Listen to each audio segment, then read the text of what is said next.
अस्सलाम वालेकुम, मैं हूं रेहान तारिक और आप देख रहे हैं दस्तक। दूरअंदेशी आपको बड़ी मुसीबत से बचा सकती है। सियासत में भी दूरअंदेशी से काम लेने में ही समझदारी है और लग रहा है कि वजीर आजम शहबाज शरीफ भी अपनी हुकूमत पर खतरे के मंडलाते बादल देख रहे हैं। वो समझ रहे हैं कि आने वाले वक्तों में उनकी हुकूमत को शदीद किस्म के खतरात लाहक हो सकते हैं। इत्तेहादियों के बदलते तेवर, तहरीक इंसाफ से जंग और मईशत से मुताल्लिक मुश्किल फैसले हुकूमत को खतरात में घेरे हुए हैं। वज़ीर आज़म इन्हीं खतरात को भांपते हुए मौलाना फजलुर रहमान के दर पर जा पहुंचे ताकि हुकूमत के लिए नई मुश्किल ना खड़ी हो सके। मौलाना फजलुर रहमान से इलेक्शंस के बाद खफा दिखाई दे रहे हैं क्योंकि वो इस पार्लियामान को धांधली की पैदावार कह चुके हैं और पीटीआई ये कोशिश कर रही है कि वो हुकूमत के खिलाफ तहरीक में मौलाना फजलुर रहमान को साथ मिला ले और मौलाना का झुकाव भी पीटीआई की तरफ बढ़ता दिखाई दे रहा है। और जाहिर है कि अगर मौलाना साहब की जमात तहरीक इंसाफ के साथ मिल जाए तो हुकूमत के लिए मुश्किलात खड़ी हो सकती हैं और वज़ीर आज़म ये बात अच्छे से जानते हैं। इसलिए वो मौलाना फजलुर रहमान के साथ मुलाकात करके जमी बर्फ़ को पिघलाने की कोशिश कर रहे हैं। अब सवाल यह है कि शहबाज शरीफ बजाते खुद इतने मुतहर्रिक हुए कैसे? क्या शहबाज शरीफ ने भी दीवार पर लिखा पढ़ लिया है कि उनकी हुकूमत चंद महीनों की मेहमान रह गई है? पीपल्स पार्टी के रहनुमा तो पहले ये पेशगोई कर चुके हैं कि हुकूमत 3 माह की मेहमान है। अब ऐसे में जब एक तरफ इत्तेहादी जमात पीपल्स पार्टी हुकूमत के जल्द खात्मे की बातें कर रही है तो दूसरी जानिब वज़ीर आज़म का मुतहर्रिक होना और इत्तेहादियों से मेल मुलाकातें करना ये पता दे रहा है कि शहबाज शरीफ किसी खतरे को भांप चुके हैं। जाहिर है कि हुकूमत को सिर्फ मौलाना फजलुर रहमान से ही परेशानी नहीं है बल्कि हुकूमत को दरपेश खतरात में सबसे बड़ा खतरा यह भी है कि वफाकी बजट जिस पर नित नए टैक्सेस की भरमार लगी हुई है, ताजिर बरादरी भी बजट से ज़्यादा खुश नहीं है और उसको IMF बजट करार दे रही है, जिसकी वजह से हुकूमत मजीद तनकीद की जद में आ रही है। मईशत को दुरुस्त करने का प्रेशर हुकूमत पर अलग से है। गैर मकबूल फैसले करना मईशत के लिए नागुज़ीर है और हुकूमत के पास इन फैसलों पर अमल दरामद के सिवा और कोई चारा नहीं है। वज़ीर आज़म की मौलाना फजलुर रहमान से मुलाकात एक ऐसे वक्त में हुई है कि जब मौलाना फजलुर रहमान इस हुकूमत को धांधली की पैदावार हुकूमत करार देते हैं, असम्बलियों को जाली असम्बलियाँ करार देते हैं। मौलाना हुकूमत से मुताल्लिक क्या तनकीद करें, ज़रा वो भी आपको दिखाते हैं।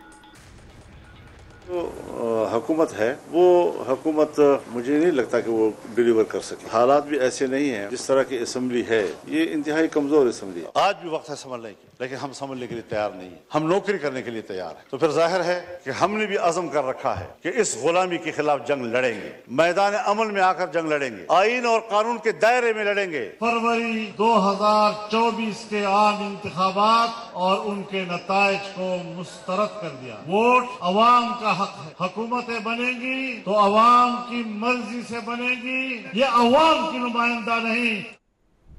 गैरों के सितम तो सह लेते, अपनों ने कयामत ढा दी है कि मसदाक। मुस्लिम लीग नून को दूसरा बड़ा खतरा अपने इत्तेहादियों के बदलते रवैये से है। एक जानिब पीपल्स पार्टी के बदलते तेवर भी नून लीग को खौफजदा किए हुए हैं। कल बजट में पीपल्स पार्टी कलाबाजियां खाती दिखाई दी। एक तरफ बजट इजलास में बैठने से इनकार और दूसरी जानिब इकरार ने नून लीग की आंखें खोल दी हैं। इससे पहले शहबाज शरीफ सदर मुमलिकत आसिफ अली जरदारी से मिल चुके हैं ताकि वो अपने इत्तेहादियों को ऑन बोर्ड रख सके। MKM भी अपनी इत्तेहादी हुकूमत के खिलाफ एहतजाज की बातें कर रही है। कहने का मकसद सिर्फ इतना है कि वज़ीर आज़म को कई महाजों का सामना है। ये कसीरुल महाजी जंग है, इसलिए हुकूमत तहरीक इंसाफ से भी मुज़ाकरात पर लचक दिखा रही है और लीगी रहनुमा ये कहते दिखाई दे रहे हैं कि मौलाना और महमूद खान अचकज़ई से बात करने को तैयार है, बल्कि खुद उनके पास जाने को भी तैयार है। अब तहरीक इंसाफ के रहनुमा बैरिस्टर गौहर तो कहते हैं कि मौलाना साहब के साथ उनकी जमात का बड़ा जलसा हो सकता है और शायद यही वजह है कि हुकूमत अब मुज़ाकरात के लिए रास्ता खोलने की बात कर रही है। अब एक तरफ नून लीग कहती है कि किसी को रिहाई चाहिए या फिर मैंडेट की वापसी, तो इसका रास्ता सिर्फ और सिर्फ मुज़ाकरात से निकलेगा। लेकिन दूसरी जानिब पब्लिक अकाउंट्स कमेटी की चेयरमैनशिप, जो कि अपोजिशन का हक है और कायमा कमेटियों में हिस्सा भी है, लेकिन वो नून लीग किसी और को देने को तैयार नहीं है। मुस्लिम लीग नून जब अपोजिशन में थी तब वो चेयरमैन PAC पर अपना हक जताया करती थी। अब जाहिर है कि मुज़ाकरात के लिए तहरीक इंसाफ की भी कुछ मुतालिबात हैं जिन्हें हुकूमत को मद्देनज़र रखना होगा। कॉन्फिडेंस बिल्डिंग मेजर्स के लिए तो ताली तो दोनों हाथों से बचती है। अब जब PTI और इसहाक डार के दरमियान कायमा कमेटियों की तकसीम के हवाले से मुलाकात बेनतीजा ख़त्म हुई है तो ये भी एक बहुत बड़ा प्रॉब्लम है। PTI के वफ़द ने सेनेट में कायदे ऐवान और डिप्टी वज़ीर आज़म इसहाक डार से मुलाकात की, जिसमें शिबली फराज और पार्लिमानी लीडर बैरिस्टर अली ज़फ़र ने शिरकत की। PTI वफ़द और कायदे ऐवान इसहाक डार की कायमा कमेटियों की तकसीम पर बातचीत बेनतीजा रही है। दूसरी तरफ पीपल्स पार्टी के साथ मुज़ाकरात का एक और दौर हो रहा है और वो चेयरमैन सेनेट यूसुफ रज़ा गिलानी के चैम्बर में हो रहा है, जिसमें स्पीकर कौमी असम्बली सरदार अयाज सादिक भी मौजूद हैं, डिप्टी वज़ीर आज़म इसहाक डार भी ऑन बोर्ड हैं। लेकिन मामलात अभी भी यानी पीपल्स पार्टी और नून लीग के माबैन मामलात का ऊँट भी किसी करवट नहीं बैठ पा रहा है। पीपल्स पार्टी भी नाखुश है, MQM भी नाखुश है, तहरीक इंसाफ तो ऑलरेडी एहतजाज कर रही है हुकूमत कई महाजों पे घिरी हुई है। इस वक्त सीनियर सहाफ़ी तजियाकार इमदाद अली सुमरो साहब हमारे साथ मौजूद है। अस्सलाम वालेकुम इमदाद सुमरो साहब, बहुत बहुत शुक्रिया आपके वक्त के लिए। सबसे पहले तो बड़ा सादा सा सवाल है, ये पीपल्स पार्टी के तेवर बदले बदले, मिजाज बरहम बरहम या उखड़े उखड़े क्यों है? देखिए रेहान, बहुत शुक्रिया। असल में पीपल्स पार्टी और मुस्लिम लीग नून ज़ाहिर इत्तेहादी हैं, और बजट एक ऐसा मौका होता है जब जो जूनियर पार्टनर है वो उसके पास मौका होता है कि वो अपना पकड़ ले, गर्दन से पकड़ ले, बल्कि अपने जूनियर सीनियर पार्टनर को। तो असल में जो जो ये चीजें चल रही हैं और उसमें जो पीपल्स पार्टी क्लेम कर रही है, मेरी बात हुई पीपल्स पार्टी के कई रहनुमाओं से और उनसे भी जो मुज़ाकरात का हिस्सा है, और कल जो कुछ मीटिंग हुई, परसों मीटिंग हुई पीपल्स पार्टी की, और फिर मुस्लिम लीग नून के साथ जो उनकी मुलाकातें हुई, तो वो ये क्लेम कर रहे हैं कि हमारा एक प्री एग्रीमेंट था, एग्रीड जो पॉइंट्स थे, 17 पॉइंट्स हुए थे पीएसडीपी के हवाले से, चारों सूबों के हवाले से। तो उसमें तय था कि जी इन इश्यूज के ऊपर मुस्लिम लीग नून या वज़ारत खजाना जो है वो पीपल्स पार्टी को ऑन बोर्ड लेगी, और पीपल्स पार्टी के कई ऐसे मंसूबे जो पीपल्स पार्टी चाहती है कि वो शुरू होने चाहिए, फौरी शुरू होने चाहिए। जिसमें उन्होंने मुझे मिसाल दी कि जैसे सक्खर कराची मोटरवे है, वो उसमें ड्रिलिंग टेक्टिक्स इस्तेमाल किए जा रहे हैं या स्पीड अप नहीं किया जा रहा उस मंसूबे को। तो इसी तरह कुछ बलूचिस्तान के मंसूबे हैं, कुछ जनूबी पंजाब के मंसूबे हैं, और कुछ और ग्रीवेंसेस हैं। लेकिन कोई 17 पॉइंट्स पीपल्स पार्टी वाले क्लेम कर रहे हैं कि जिसके ऊपर हमारा मुआहदा हुआ था, तय हुआ था हुकूमत साजी के वक्त और बजट साजी से पहले, कि जी इन इशूज पर हमें ऑन बोर्ड लिया जाएगा, और उस पर मुस्लिम लीग नून वो क्लेम कर रहे हैं कि वो खिलाफ वर्जी कर रही है।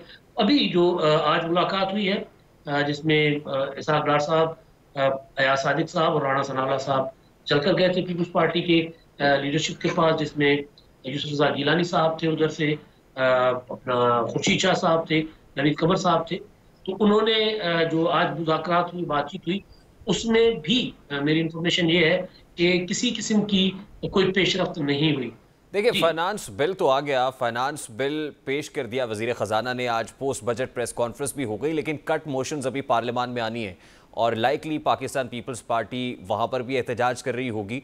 अब ये एहतजाज या ये झाग आप क्या देखते हैं, बैठ जाएगी या आने वाले दिनों में ये मसला ज़्यादा शिद्दत इख्तियार कर सकता है? देखिए, पीपल्स पार्टी ने जो पोजीशन ली है, पीपल्स पार्टी को अंदाजा है रेहान साहब के मुस्लिम लीग नून के पास पीपल्स पार्टी के वोट के अलावा बजट पास करने के लिए कोई ऑप्शन नहीं। पीटीआई को तो सपोर्ट नहीं करेगी, तो पीपल्स पार्टी मुस्लिम लीग नून की उस कमजोरी के साथ खेलना चाह रही है, खेल रही है। और ज़ाहिर सियासी जो पार्टियां होती है उनके लिए यही मौके होते हैं। तो जो जब कट मोशंस आएंगे, तजावीज़ आएंगी, तो उसी के दौरान ज़ाहिर अपना स्पीच हो गई, फाइनेंस बिल हो गया, पेश हो गया, उसके अंदर जो तजावीज़ या तरामीम होती है ना, तो उसमें पीपल्स पार्टी वो चीज़ें शामिल करवाना चाहती है जो बकौल पीपल्स पार्टी नज़रअंदाज किया गया जिनको, या जो एग्रीमेंट हुआ था जिसकी खिलाफ वर्जी हुई है। तो पीपल्स पार्टी ज़ाहिर है उसी मौके को ही अब अपना इस्तेमाल कर रही है। और क्योंकि जैसे मैंने पहले गुजारिश की कि पीपल्स पार्टी को अंदाजा है इस चीज़ का कि वो उनके बगैर बजट पास नहीं होगा, और बजट अगर के लिए अगर सादा अक्सरियत हुकूमत के पास नहीं है, फाइनेंस बिल अगर पास नहीं हो सकता, तो फिर जाहिर है एक बड़ा बहरान पैदा हो जाएगा ना मुल्क में।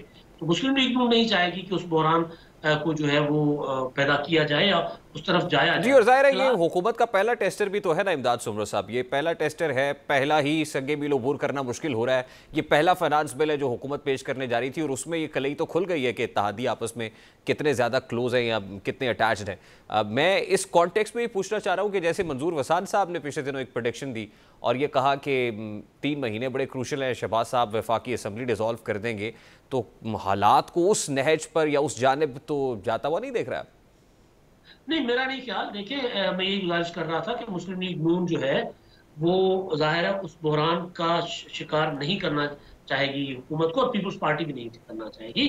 पीपल्स पार्टी मैक्सिमम चीज़ें लेकर, और फिर अभी तो वो मैंने जैसे गुजारिश की ना कि बिलावल भुट्टो ने कहा कि एक भी पॉइंट से हम पीछे नहीं हटेंगे, लेकिन एक स्टेज ऐसी आ सकती है कि जहाँ पर गिव एंड टेक हो। और दूसरी चीज़ ये है रेहान साहब के स्टेट मुस्लिम लीग नून के जहाँ है वहाँ पीपल्स पार्टी को उससे ज़्यादा है।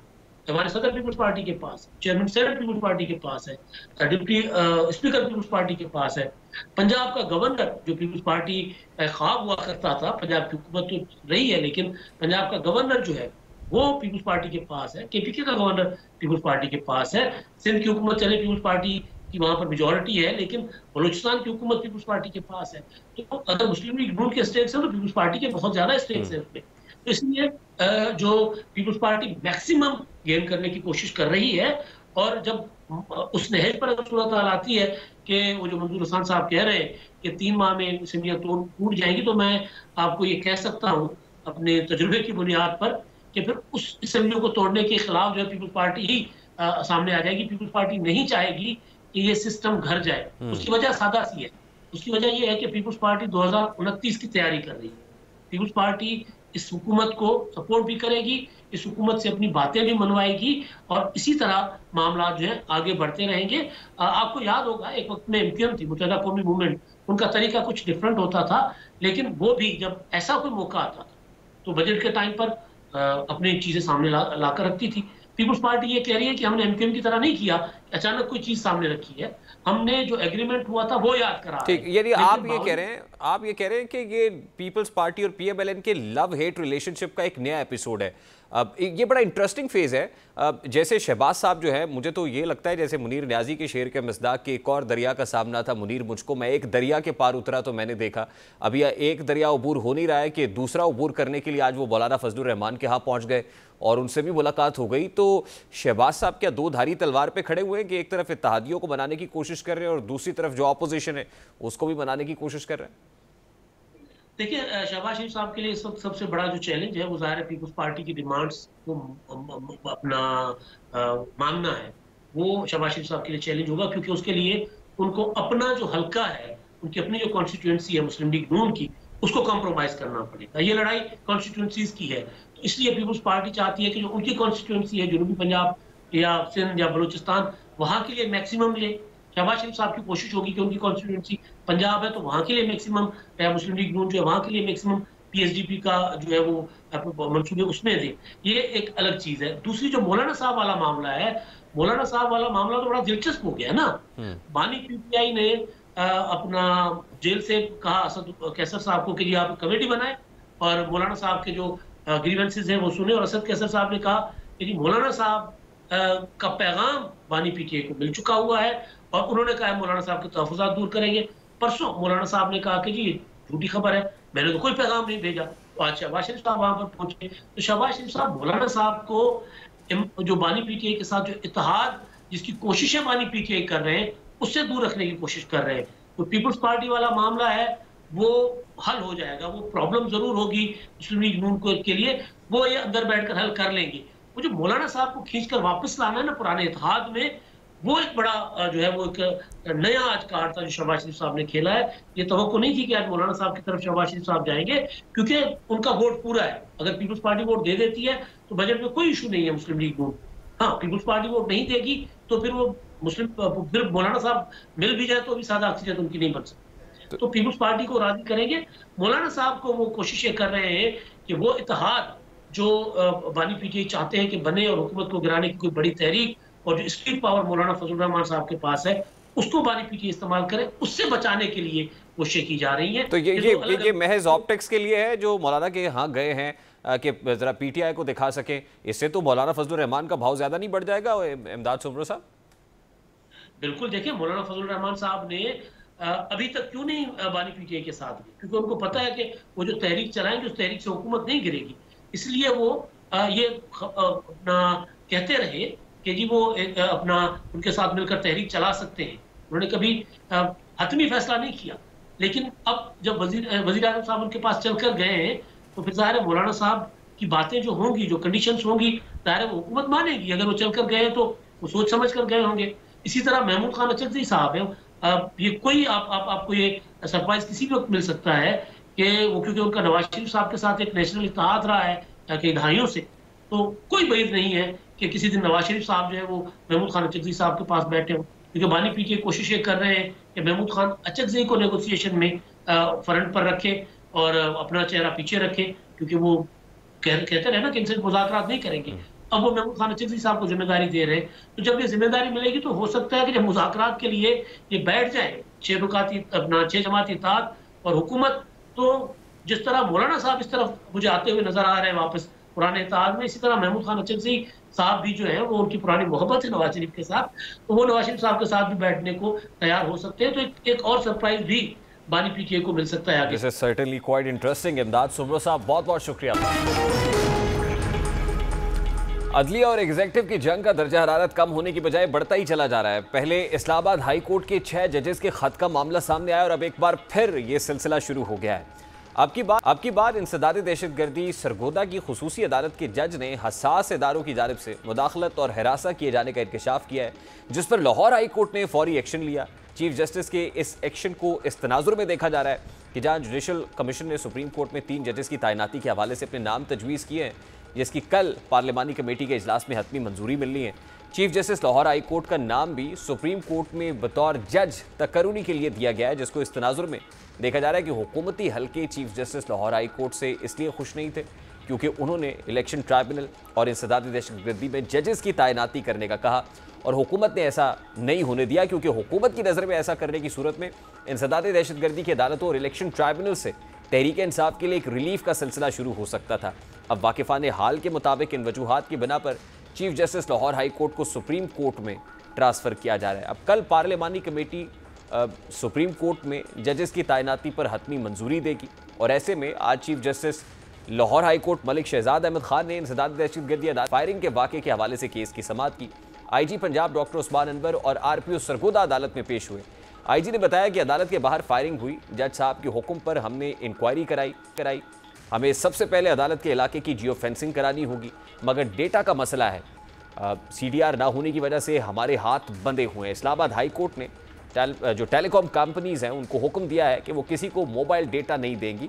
हमारी वजारत दाखिला और उनके साथ फौरी तौर पर एक कमेटी बनाई जाए। Chief justice Lahore high court ने उनसे कहा कि अगर जियो फेंसिंग की इजाज़त नहीं मिलती तो आप बंदे को गिरफ्तार नहीं करेंगे।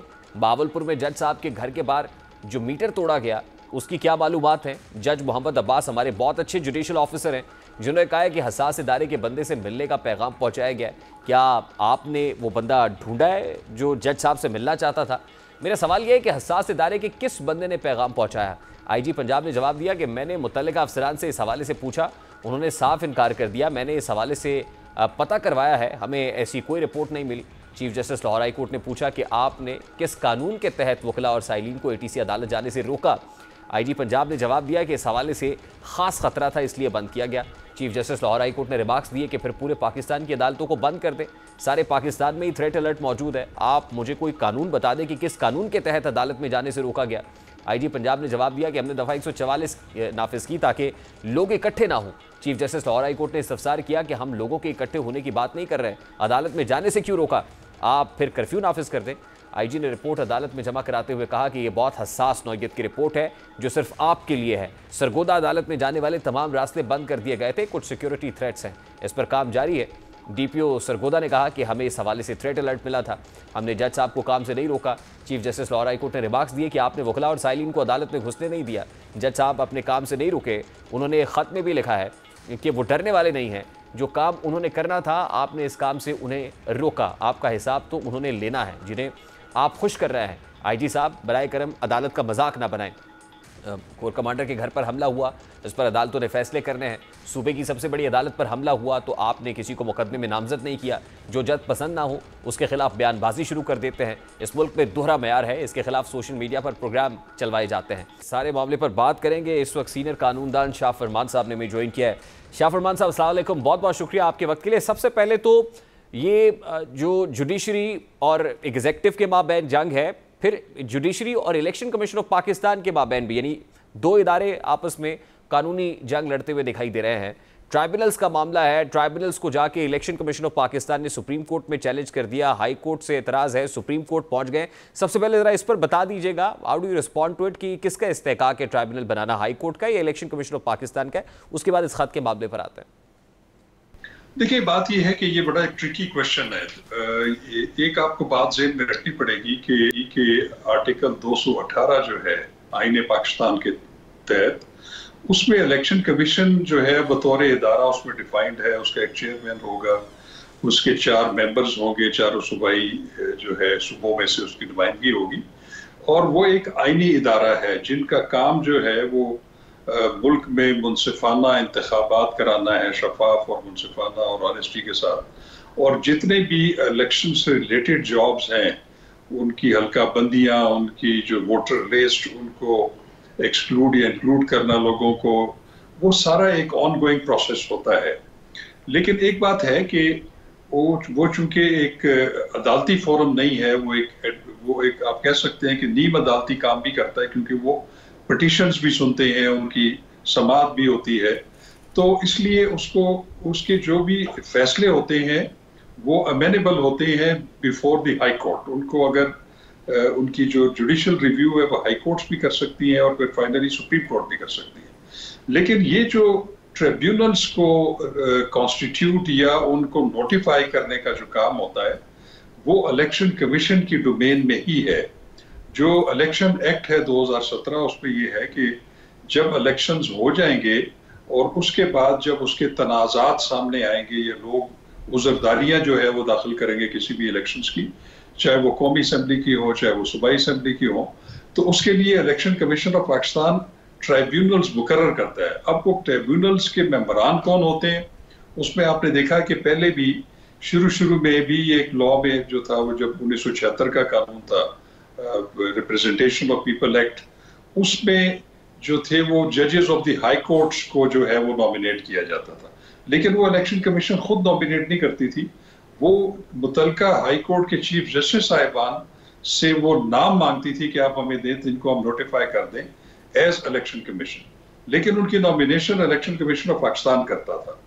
अब उसमें दूसरी बात यह है कि एक दफा जब इलेक्शन कमीशन कॉन्स्टिट्यूट हो जाए तो वो जितनी भी पावर्स हैं, अगर वो हाई कोर्ट, अभी जैसे मौजूदा एक तनाज़ा खड़ा हुआ था, 3 जो नशिस्तें थी इस्लामाबाद हाई कोर्ट की, उसको एक जो लर्नड चेयरमैन, वो जो इलेक्शन ट्रिब्यूनल जो एक जज पर मुश्तमिल थे, उनके ऊपर जो है एतराज आया और वो इलेक्शन कमीशन में गया और उन्होंने उनको 22 की बेसिस के ऊपर उनसे वो ट्रांसफर भी कर दिया, और फिर उसको जुडिशियल रिव्यू जो है उसकी CM फाइल की गई इस्लामाबाद हाई कोर्ट में, चूंकि पहले से भी वो एक प्रोसीडिंग चल रही थी, वो जो 3 जो वहाँ पे जो PTI के जो अनसक्सेसफुल कैंडिडेट्स हैं, तो उसमें भी उन्होंने एक CM फाइल की, तो उन्होंने जो ट्रांसफर ऑफ केस जो है, वो जो इलेक्शन पिटीशन है, उसको जो इलेक्शन कमीशन ने फैसला किया तो उसको रोक दिया। अब उसकी भी समाअत जारी है। अब ये एक चीज सेटल होनी है कि क्या एक जो इलेक्शन कमीशन है वो किसी को एज अ मेंबर ट्राइब्यूनल मुकर्रर कर देता है, तो क्या उसकी तनज़ली भी वही कर सकता है, क्या वो ट्रांसफर भी कर सकता है? ठीक। लेकिन उसके साथ साथ एक चीज और भी देखनी है आपने, वो ये है कि एक ऑर्डिनेंस आ चुका है इलेक्शन एक्ट 2017 में तरमीम का। उस ऑर्डिनेंस में जो है वो अब एक उसका तरीकाकार बदल दिया गया है कि वो जो इलेक्शन ट्रिब्यूनल्स थे वो रिटायर्ड जजेस ऑफ द हाई कोर्ट जो है उस पे ऑर्डिनेंस में वो डाल दिया गया है। अब ये देखना है कि क्या आप सुप्रीम कोर्ट में अगर इलेक्शन कमीशन ले गया है, इस्लामाबाद हाई कोर्ट का फैसला भी शायद ले जाए और लाहौर हाई कोर्ट का भी जो सुप्रीम कोर्ट में जाने की कोशिश कर रहे हैं, उसमें ये इंटरप्रिटेशन होगी कि क्या इलेक्शन कमीशन जो है वो इस चीज की अथॉरिटी रखता है कि एक दफा वो जो ट्राइब्यूनल्स मुकर्रर हो जाए, उनके केसेस जो है वो इलेक्शन कमीशन। लेकिन बहरकैफ शाह खबर साहब, इलेक्शन कमीशन ऑफ पाकिस्तान और हाई कोर्ट के माबैन अब एक कानूनी जंग जरूर शुरू हो गई है जो finally supreme court of Pakistan पहुंच गई है। देखिए यहाँ पे तो high court and election commission of Pakistan are up against, लेकिन एक और मामला भी है, high courts and establishment they seem to be up against each other. हमने देखा इस्लामाबाद हाई कोर्ट के 6 जजेस के खतूत के बाद जस्टिस मोहसिन अख्तर कियानी की कोर्ट में जब ISI सेक्टर कमांडर को बुलाने की बात की जाती है, उसके बाद लाहौर हाई कोर्ट के अंदर कल इंसदाद दहशतगर्दी अदालत के एक जज ने जब एक खत लिखा तो साथ ही उसके ऊपर नोटिस हुआ, ऑर्डर शीट जारी हुई, उसके अंदर लिखा कि जज साहब को कैसे लगा कि मेडलिंग हो रही है जुडिशियल अफेयर्स के अंदर, और फिर ISI सेक्टर कमांडर को बुलाने की बात हो। तो how do you see this? ये हाई कोर्ट्स ने ये जो इनिशिएटिव लिया हुआ है, how do you see this? देखिए, एक बात मैं आपको बताऊं कि माजी में ऐसा कम हुआ है। वैसे मिसिंग पर्सन्स के केसेस में अक्सर ऐसे होता था कि जो हाई कोर्ट या सुप्रीम कोर्ट या एस्टेब्लिशमेंट या एजेंसीज या जो रियासत के दरमियान एक नजर आती थी कि वो खिंचाव थोड़ा सा मौजूद है, लेकिन अब ये थोड़ी चीजें थोड़ी सी नहीं बल्कि बहुत ज्यादा वाज़ेह होकर सामने आ गई हैं, जिसमें जो इस्लामाबाद हाई कोर्ट के 6 जजेस का खत है, उससे भी जो एक तासुर ये जो है वो पाया जाता है कि शायद ये हमारी जो इंटेलिजेंस एजेंसीज हैं और आला अदलिया जो है ये अपने आमने सामने आ गए हैं। मैं समझता हूँ कि हर इदारे की अपनी अहमियत है और हर इदारे का एहतराम जो है वो भी बड़ा ज़रूरी है, लेकिन इसमें ऐसी तलखी नहीं आनी चाहिए। ठीक है, अपने अपने इख्तियारात और अपने अपने फ़राइज़ को ज़रूर डिफाइन होना चाहिए, और वो फाइनली जो है अभी क्योंकि सुप्रीम कोर्ट ऑफ पाकिस्तान में ये मैटर गया हुआ है, उस पर लार्जर बेंच बना हुआ है, तो वो इस चीज़ को देखेगा। लेकिन एक चीज़ मैं आपको बताऊं कि जो अभी वो जो मौजूदा अभी जो लाहौर हाई कोर्ट के चीफ जस्टिस ने जो प्रोसीडिंग्स कालमन सरगोदा की है इंसदाद दहशतगर्दी के जज की दरख्वास्त के ऊपर, मैं ये समझता हूँ कि ये असल जो है ना रिकोर्स टू द लॉ है, वो ये है कि अगर किसी को जज को, चाहे वो सिविल जज हो, चाहे मैजिस्ट्रेट हो, चाहे वो एडिशनल सेशन जज हो, चाहे वो इंसदाद दहशतगर्दी की जो है वो पावर्स अस्यूम कर रहा हो, अगर उनकी इंसाफ की फराहमी में कोई भी रख ना डाले, चाहे वो हुकूमती इदारा हो चाहे इंटेलिजेंस इदारा हो, तो उसका तरीकाकार यही होता है कि वो रिपोर्ट करे मुतलका हाई कोर्ट को अपनी, जिसके जेर तहत वो वजूद रखती है, तो वो फिर रजिस्ट्रार जो है वो चीफ जस्टिस के नॉलेज में लाकर इस तरह की कार्रवाई जो है वो करे, बजाय इसके कि वो आप गाइडेंस सीख करें खत लिखकर सुप्रीम जुडिशल काउंसिल से कि आप हमें ये रहनुमाई फरमाएं कि हमें ऐसी सूरत में क्या करना चाहिए। वो यही करना चाहिए जो अभी लाहौर हाई कोर्ट ने किया है, उसमें सारी चीजें सामने आ जाएंगी। तो मैं ये समझता हूँ कि ये अपने अपने जो इख्तियारात हैं या अपने अपने जो फराइज हैं जो कि आइन और कानून ने मुतय्यन किए हैं, अगर वो अपने अपने उस पैरामीटर्स में रहकर सारे इदारे काम करते रहे तो फिर ये लेकिन आपको नहीं लगता कि इससे इदारों के माबैन तनाव बढ़ रहा है? तनाव बढ़ने का एक तासुर तो बिल्कुल आ रहा है, वो तो बिल्कुल वाज़ेह है कि अभी जैसे सरगोदा का वाकया है, वो उसमें भी जिस तरह की बातें सामने आ रही हैं, तो वो अब जाहिर है कि उसको तो फिर हाई कोर्ट उसको टैकल कर लेगी। उसमें अगर किसी इदारे की तरफ से अगर कोई अपने इख्तियारात का नाजायज इस्तेमाल है या वो है, तो उसका वो तदारक हो जाएगा। हर चीज़ का एक कानूनी हल मौजूद है, लेकिन मैं ये समझता हूँ कि यही हाई कोर्ट्स को करना चाहिए कि अगर उनको भी कोई प्रेशराइज करे या एडमिनिस्ट्रेशन ऑफ जस्टिस में ऑब्स्ट्रक्शन कॉज करे, तो वो उनको तौहीन अदालत का नोटिस दे सकते हैं, उनको तलब कर सकते हैं, और ये कानून और आइन भी यही कहता है। अच्छा, लास्ट एंड वेरी क्विकली शाखावर साहब, chief justice Lahore high court की एलिवेशन भी अभी प्रोसेस में है, क्योंकि जुडिशल कमीशन ने उनके नाम की सिफारिश की हुई है। सुप्रीम कोर्ट ऑफ पाकिस्तान में 3 खाली आसामियों पर जजेस की अपॉइंटमेंट होनी है, और कल इस बारे में जो बड़ा इंपॉर्टेंट इजलास है जुडिशल कमीशन का वो होने जा रहा है। तो उससे पहले chief justice Lahore high court का हसास इदारे के अफसर को समन करना, इस केस में आना, आपको लगता है कि उस कार्रवाई पे या उनकी एलिवेशन पे इसका कोई असर होगा? नहीं, मेरा नहीं ख्याल कि उसका कोई असर होगा। उसकी वजह यह है कि judicial commission of Pakistan already उनकी सुप्रीम कोर्ट में जो तैनाती है उसका तो वो फैसला कर चुके हैं, और उसके बाद एक दूसरा प्रोसेस होता है कि वो फिर एक पार्लिमानी जो कमीशन है उसके पास जाता है, वो उन्होंने उसको ट्रांसमिट कर दिया है। तो मेरा ख्याल है कि इस केस की कॉग्निजेंस लेने से उसमें कोई उनकी जो सुप्रीम कोर्ट में तैनाती है उस पर कोई असर नहीं पड़ेगा। बहुत बहुत शुक्रिया शाह। पाकिस्तान तहरीक इंसाफ का दोहरा मयार सामने आ गया है। तहरीक इंसाफ जो रिटायर्ड जजेस के इलेक्शन ट्राइब्यूनल मुंतकली पर सवाल उठा रही है, और ऑर्डिनेंस पर शकवा कुना इसलिए है कि रिटायर्ड जजेस को ट्राइब्यूनल का सरबराह लगाया जा सकता है। भरपूर मुखालिफत भी हो रही है। अब इस जमात की खैबर पख्तूनख्वा हुकूमत ने साबिक chief justice Peshawar high court justice retired Mohammad Ibrahim Khan को MTI के लिए एपलेट ट्राइब्यूनल का चेयरमैन तैनात कर दिया है। अब इब्राहिम खान साहब को रिटायर हुए 1 माह से ज़ायद का अरसा नहीं गुजरा है। साबिका chief justice Peshawar high court justice retired Mohammad Ibrahim को 3 साल के लिए MTI के लिए एपलेट ट्राइब्यूनल का चेयरमैन तैनात कर दिया गया है। जस्टिस मोहम्मद इब्राहिम खान की तैनाती की मंजूरी वज़ीर आला खैबर पख्तूनख्वा यमीन गंडापुर ने दी है। अब सवाल ये है कि क्या तहरीक इंसाफ ये बात भूल गई है कि ये भी रिटायर्ड जज हैं। अब एक तरफ तहरीक इंसाफ हुकूमत के रिटायर्ड जजेस की इलेक्शन ट्राइब्यूनल में तैनाती के खिलाफ पिटीशन अदालत में जाती है, दूसरी जानिब सूबाई हुकूमत खुद एक रिटायर्ड जज को एपलेट ट्राइब्यूनल का चेयरमैन लगा देती है। ये सवाल उठाना हक बजानिब है कि तहरीक इंसाफ ने साबिका chief justice Peshawar high court की तैनाती अपना मफाद देख के की है, साबिका chief justice Peshawar high court Mohammad Ibrahim Khan से मुतालिक ये तासुर, ये इल्ज़ाम भी लगाया जाता रहा है कि उन्होंने बतौर chief Peshawar high court PTI को बहुत रिलीफ दिए हैं। एक एक दिन में 15-15 ज़मानतें, वो मशहूर ज़माना केस जो हमाद अज़हर का लगा, एक ही दिन में थोक के हिसाब से ज़मानतें मिल गई।